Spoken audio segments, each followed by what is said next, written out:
Now, a few days ago, YouTuber Shane Dawson was accused of paedophilia, and this caused a huge uproar, and it was trending on Twitter, and it even was being talked about by normies on Facebook, and it was even in the media. Now, where did this come about? Well, where did this come from, this accusation? Well, it came from a channel called Pop Blast, and as you can probably tell by the content, it's about pop. It's about mainstream crap that normies like. And for some strange reason, they took a break out of their usual tabloid crap to release an exposed video. Now, they claimed that all this damning evidence comes from a podcast that Shane Dawson did many years ago, and this is what their evidence was.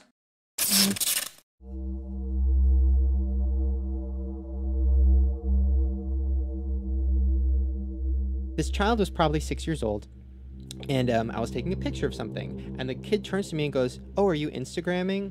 And first of all, how does a 5-year-old, 6-year-old know what Instagram is? Right. Which is terrifying. Second of all, I was embarrassed because yes, I was, and it was a picture of my salad. And the 6-year-old girl goes, "Oh, how many followers do you have?" "I have 125,000. No. Her dick was almost as big as mine. Really? And I said, "Okay, little big dick, why do you have so many followers?" And she goes, "Oh, I'm a cheerleader." And I'm like, "Oh, really?" And she shows me her Instagrams, which are like, first of all, I don't know if I'm allowed to say this, but like, she's like sexy. She's like sexy. You're disgusting. I know. Listen, we've talked about pedophilia this before. Is Shane. Like, do not say this, and I don't even want to talk about it. Like, you will get arrested. Like, he kind of can. Listen, he allegedly, has this justification for for pedophilia, and it's so disturbing. And like, I just pretend that he doesn't. Okay, wait, no. Let me explain. Let me explain. Oh God. Here's my justification for pedophilia. I can't. Here's my thing. People have foot fetishes. People have fetishes about, everything. Fine, everybody do your thing. So why is it when somebody looks at Google's like naked baby on Google and jerks off to it, they can get arrested? I don't understand that. Because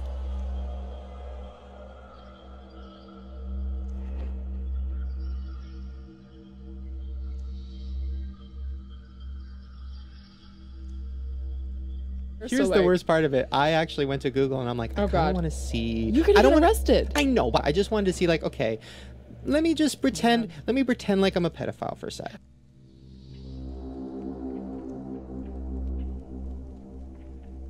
So I typed in naked baby. First of all, they were sexy. Okay, back to the Instagram. So I look at this little girl's pictures, and she had makeup on. She had her tongue out. She was doing like the peace sign. She was doing a backflip. Is she like Honey Boo Boo? Is she fat? No, she was like the skinny little sexy 6-year-old. Pretty convincing? Well, the problem is, they were lying. Yes, he said those words, but they did some cheap, manipulative actions there. What they did was they cut the audio up and basically decided to rearrange it to make it look like he was defending paedophilia, when actually it wasn't the case at all. And this is how he shows it in his response video. Shane Dawson had to make a video where he has to respond to all the allegations and debunk them. I'm only going to show the beginning bit, which shows the full context of that podcast, because you can pretty much tell what the rest of his video is going to be about. To Google and I'm like, oh God, I want to see. You're gonna get arrested. I know, but I didn't want to see child porn. But I just wanted to see, like, okay, let me pretend like I'm a pedophile for a sec. Okay, by the way, just for the record, the police, I have nothing to do with this. I didn't know this. Like, you can literally get arrested for saying. I know. Listen, let me finish. Sorry. So I typed in naked baby. First of all, I don't understand why anybody would be turned on by that. But that's the first good thing you said. But they were sexy. I'm kidding. Okay, back to the Instagram. So I look at this. So there you go. There is the true words of what he said. He was just making jokes. He was making offensive jokes. He was trying to shock people. That was what he used to do back in the day. And personally, I didn't see any reason for him to apologise about that in his video. He had no reason to. So what? He may have offended people back in the day. That's their prerogative, not his. That's not his fault. So whatever. You shouldn't apologise for jokes that you've said. That's my only issue with him. But as you can clearly tell, he's been lied about. And as we've seen recently, these kind of accusations are very damaging to a person's reputation, because it's very easy to believe these accusations. And as you can see on Twitter, if you were to look at the trending page, apparently it was 14 messages of people saying he was a paedophile before you got to somebody actually trying to defend him. False allegations are incredibly serious and they are a huge problem in society. In the current atmosphere of #MeToo and also the stuff that's happening on college campuses and everything else, you can see why this is so horrible, because anything can be used against you. Now, some people have been questioning why this happened. Why would somebody do this? Did they not like Shane Dawson? Was there something else? Well, the short fact of the answer is, this devolves quickly into conspiracy theories. And just so you know, at this point in the video, I'm going into hypothetical mode because I do not want to talk in absolutes about this, because it's very serious accusations that are being levelled at particular people. After the backlash and after YouTubers debunked this alongside Shane Dawson, we quickly see a pattern emerge. Something strange is afoot, because immediately Pop Blast loses the plot. They completely go crazy. Whoever it is that runs that channel loses the plot and decides to respond to us via cryptic videos rather than come clean with us. And they only spoke in code. They had some weird childlike voice with static in the background reciting a ASCII code. And that's just something like binary. It's a code which is used for communication. And basically all these videos translate into they are trying to distract you, they made me do it. And they show in one video, as you'll soon see, a screenshot of an email, and then another one, a screenshot of money that was PayPal to them by apparently the person who has the same name as Logan Paul's manager. But before I get into that, I would just like to make it known to you guys that it was kind of ironic for Pop Blast to actually level these accusations at Shane Dawson, considering the content that they uploaded about Jacob Sartorius, a 15-year-old boy, talking about his body, talking about sexual performances, you know, something very disgusting like that. I find that a little bit hypocritical, and I think that's projection on their part. 104, 111, 108, 116, 104, 101, 121, 03. Now, why is this person being so secretive? Why is this person not showing their face, or at least just making a formal statement recorded with their voice and just saying they were wrong?